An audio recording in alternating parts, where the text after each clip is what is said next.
Most people go into a new year assuming the solution is more control, another budgeting app, a better spreadsheet, a more detailed plan copied from someone who sounds confident online. But if you've tried that before, you've probably noticed something uncomfortable. The tools pile up, the effort increases, and yet money still feels heavier than it should. Not chaotic, just quietly slipping away. That's usually not a knowledge problem. It's not that you don't understand money. It's that a few small repeated habits are creating tiny leaks, and no tool fixes leaks you don't address directly. Left alone, those leaks don't explode. They just compound. Month after month, year after year, they keep progress feeling slower than it needs to be. I'm Alex. Today we're going to walk through 8 simple money habits, starting with the ones that remove friction and stop the quiet drain, and ending with the ones that create long-term momentum without adding complexity. And the first habit isn't tactical at all. It starts with how you relate to time, because until that shifts, nothing else really sticks. Habit 1, reframe your mind for long-term gratification.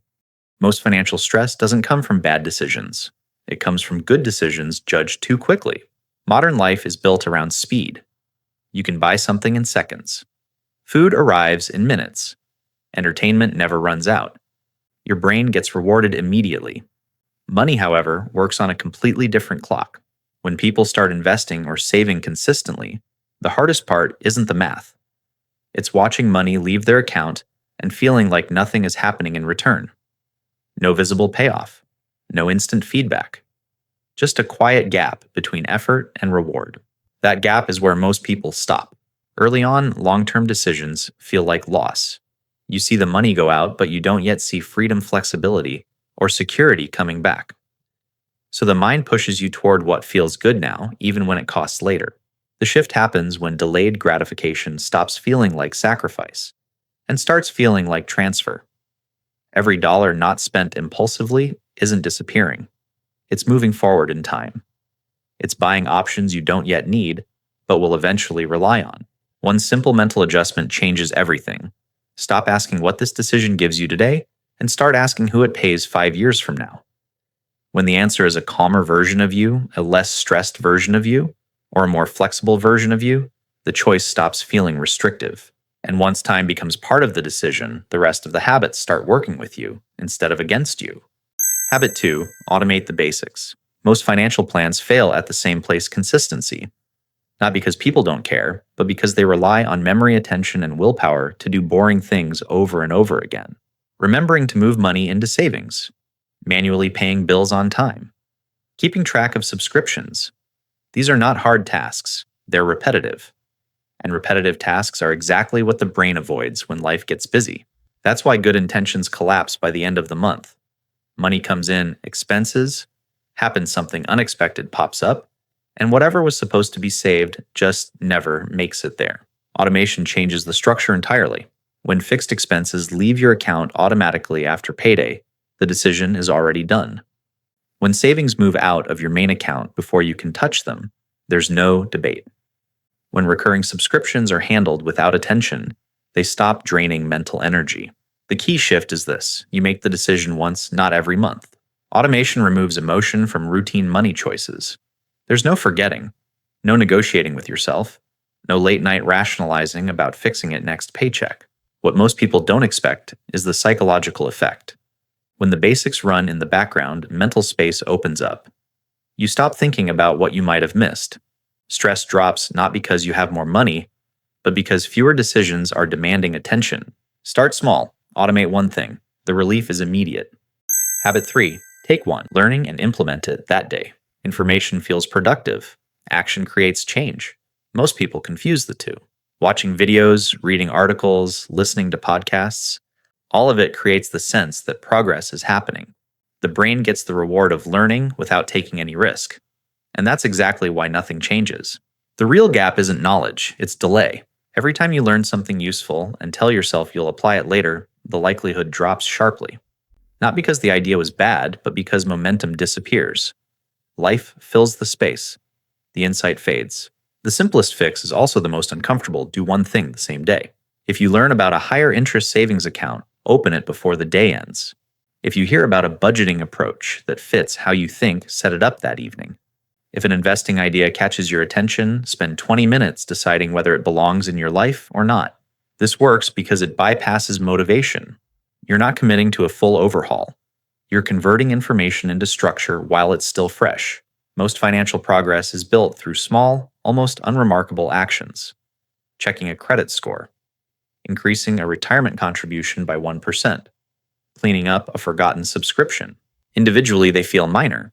Together, they create separation. The people who move ahead aren't consuming better information. They're shortening the distance between learning and doing. Habit 4, match your money with your priorities. Most spending problems aren't about discipline. They're about direction. Money tends to drift toward whatever is loudest in the moment. Social plans, convenience, expectations you didn't consciously choose. Over time, spending starts to reflect what feels normal, not what actually matters. That's why people end up paying for things they barely use, meals they don't remember, and upgrades that don't improve their lives in any lasting way. Not because they're careless, but because priorities were never made explicit. The turning point comes from a simple comparison. Write down your top 5 priorities, not what sounds responsible, what you genuinely care about. Time with people you trust, health, learning, freedom. Then look at where your money has actually gone over the last month. The gap is usually uncomfortable. When spending doesn't support priorities, money feels tight no matter how much comes in. But when those two align, something unexpected happens. Spending the same amount suddenly feels lighter. Redirecting money toward books, education, better food, fitness, or long-term investing doesn't increase income. It increases satisfaction per dollar. You feel richer without earning more. This habit isn't about cutting everything back. It's about cutting what doesn't matter, so the important things finally have room to grow. Once money reflects values, every other decision becomes easier. Habit 5, do a monthly money date. Constantly checking your finances feels responsible, but it usually creates noise, not clarity. Daily balances fluctuate. Weekly spending looks random. Small decisions get magnified and anxiety fills the gaps. The result is attention without insight. A single monthly review does the opposite. Once a month, 30 minutes is enough. One focused window where you look backward, then slightly forward. No apps open in the background. No multitasking, just patterns. Start by reviewing the last 30 days. Where did the money actually go? Not where you thought it went. Patterns show up quickly when you zoom out. Habits become visible. Surprises surface. Next check, progress toward your larger goals. Not emotionally, just mechanically. Are you moving closer, standing still, or drifting backward? Then comes the part most people skip. Choose one focus for the next month. Not 10 goals, not a full reset. One adjustment. Save an extra $200. Increase investing by 1%. Reduce a single category that's creeping up. One lever. This works because the brain handles clarity better than volume. One target creates momentum. Too many create paralysis. Monthly reviews turn money from something reactive into something observable. You stop guessing. You stop overcorrecting. You start steering. And once a month is enough to stay in control without letting money dominate your attention. Start investing with small amounts early on. Most people delay investing because they think the first step needs to be meaningful. A large amount, perfect timing, complete confidence. That delay is far more expensive than any early mistake. The power here isn't size, it's time. Starting with small amounts early does something most people underestimate. It lets compounding begin quietly, long before it feels impressive. At first, nothing seems to happen. Returns look boring. Growth feels slow. That's exactly why many people stop too early. But time doesn't work linearly, it stacks. Broad, low-cost investments that track entire markets don't rely on clever decisions or constant attention. They rely on consistency. Small contributions made regularly create a base that future growth builds on. Miss the early years, and later contributions have to work much harder to catch up. There's also a psychological advantage. Investing small removes pressure. You're not trying to be right. You're learning the rhythm, watching money move, experiencing volatility without panic. That familiarity matters more than performance early on. Waiting until you feel ready usually means waiting until the easiest years are gone. The people who benefit most from investing aren't those who picked perfectly. They're the ones who started before it felt urgent, stayed when it felt boring, and let time do what effort couldn't. Small amounts feel insignificant today. In hindsight, they're rarely small. Habit 7, spend money on a skill. Most people treat learning as an expense, something to minimize, something to postpone until there's extra time or extra money. That framing quietly caps earning potential. Skills work differently than assets you buy and hope appreciate. A useful skill changes how problems get solved. It removes friction. It shortens timelines. It often pays back long after the cost is forgotten. There's a practical reason this matters. Many income ceilings aren't caused by effort. They're caused by bottlenecks. Tasks that consume time because you don't know how to automate them, delegate them, or improve them. When a skill removes a recurring problem, the return isn't theoretical. It shows up as time saved, stress reduced, or income unlocked. Even small investments can compound quickly. Spending a few hundred to learn something that adds an extra 1,000 per year isn't a cost. It's leverage. The key is intention. Random courses collect dust. Targeted learning changes trajectories. Ask a simple question before spending. How does this skill improve what I already do or move me closer to where I want to be? If the answer is clear, the risk is usually lower than it feels. Markets fluctuate, jobs change, companies disappear, skills don't. Once you have them, they continue working quietly in the background, creating options long after the original decision is forgotten. Habit 8. Don't hide away from speaking about money. Silence around money feels polite, but it's expensive.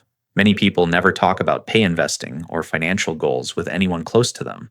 Not because they don't care, but because the topic feels private, awkward, or loaded. The result is learning in isolation. What's interesting is the contradiction. Most people agree that open conversations about money help build long-term stability and generational progress, yet the majority still avoid them. The cost isn't emotional discomfort, it's missing information. When money stays unspoken, assumptions go unchallenged. Bad habits feel normal. Better options stay invisible. You don't know what's possible because you never see how others navigate the same decisions. The shift isn't about comparison or showing off. It's about context. Talking with people you trust reveals patterns. How others invest, how they budget, how they negotiate pay, what mistakes they made early so you don't repeat them later. These conversations don't need numbers to be useful. Asking how someone manages spending, what tools they use, or how they think about goals is often enough to unlock insight. Once money becomes discussable, it loses its power to create anxiety. Learning accelerates. Blind spots shrink. Progress speeds up when knowledge isn't trapped in your own head. Money grows faster in conversation than it ever does in silence. Bonus: reduce financial noise. Not all financial stress comes from spending or saving mistakes. A large part of it comes from noise. Too many accounts, too many apps, constant alerts, market headlines, daily opinions about what you should be doing with money right now. None of this directly improves outcomes, but all of it consumes attention. Attention is a limited resource. When you're constantly exposed to financial input, the brain stays reactive. You feel behind even when nothing is wrong. Small fluctuations start to feel like signals. Long-term plans get interrupted by short-term commentary. The quiet move is subtraction. Fewer accounts are easier to understand. Fewer apps make patterns clearer. Fewer notifications reduce emotional decision-making. Checking markets less often doesn't make you uninformed. It makes you steadier. This isn't about ignoring reality. It's about controlling exposure. Long-term strategies don't benefit from daily observation. Most progress happens in the background, unnoticed. Constant monitoring adds anxiety without adding precision. The test is simple. If a piece of information doesn't change an action you would realistically take this week, it's probably noise. Reducing noise doesn't limit opportunity, it protects focus. When fewer signals compete for your attention, good habits hold longer. Decisions slow down.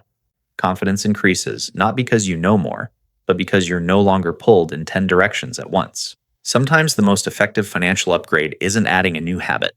It's removing the distractions that prevent the old ones from working. Key takeaways. Financial literacy doesn't improve when you add complexity. It improves when friction is removed and decisions are simplified. The habits that matter most aren't dramatic. They quietly change how money behaves over time. Long-term progress begins when time becomes part of every decision. Automating the basics protects consistency without relying on discipline. Acting immediately on what you learn shortens the gap between intention and structure.